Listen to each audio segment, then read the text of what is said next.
Welcome to the Parenting Podcast from Dubuque, Iowa. We're talking about establishing an atmosphere of love in our home so our kids can be nurtured well and so you enjoy your home life.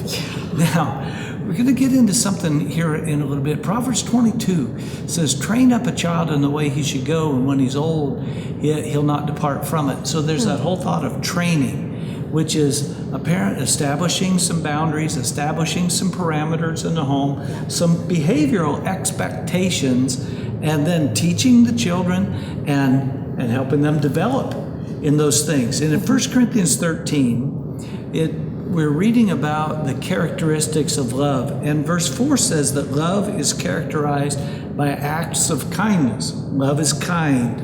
And so love in our home is helped by thoughtful, sweet deeds, that sort of thing. Verse 5 says, or verse 4 goes on to say, love envies not. And so when we have a competitive, jealous attitude, when we're not generous, we hurt love. When we're generous, when kids are generous with each other, and the parents are modeling that generosity, then that atmosphere of love is developed in a home. Verse 4 goes on to say, love is not puffed up. So when we have that attitude of humility in our speech, in our behaviors, in our manner, we're displaying love, we're modeling love for our kids. And in Proverbs 13, verse 10, in the Message paraphrase, I like this.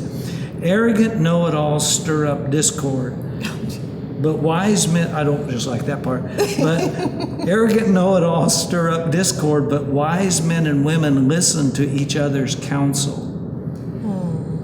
And you mentioned a few weeks ago that when children are little, they think concretely rather than abstractly. Yeah. And so children need to see it.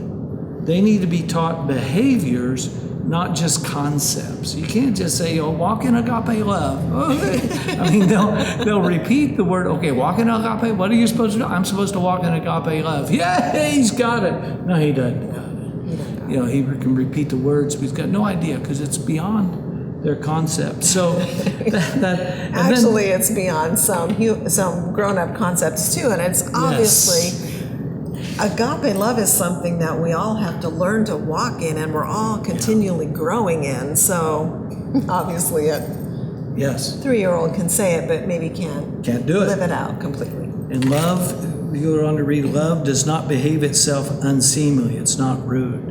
Yeah. And so exercising good manners is love. So we get into the fact of developing manners. Wow. And that it's not just what you do, it's what's behind manners. What's manners, manners get kind of a bad rap sometimes because people start to think about, which fork do you use at a fancy meal?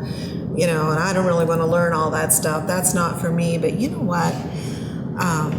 That could be important, but that's not the most important thing about manners. Manners are simply learning to regard the other people. Yeah. The reason we don't, slurp our coffee, which sometimes I slurp my coffee, but I shouldn't.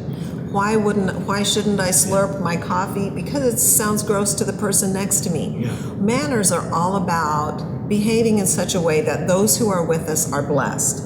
And so as we're raising up our children, we need to teach them not just a set of rules so much for manners as regarding how our behavior affects other people.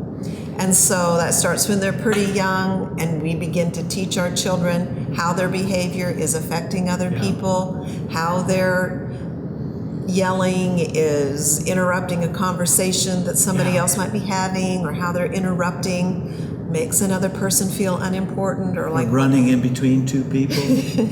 Running between two people who are having a conversation, or things like that. Or if you're in a conversation and your kid comes up to you, mommy, mommy, mommy, mommy, mommy, mommy, mommy, and we've all had that happen. Well, that's a teaching moment where you can teach your child, how to regard others and the importance of their conversation. So that's a whole lifetime of training that you can do with your children to teach them to think about other people and how their behaviors are making other people feel. And you know what?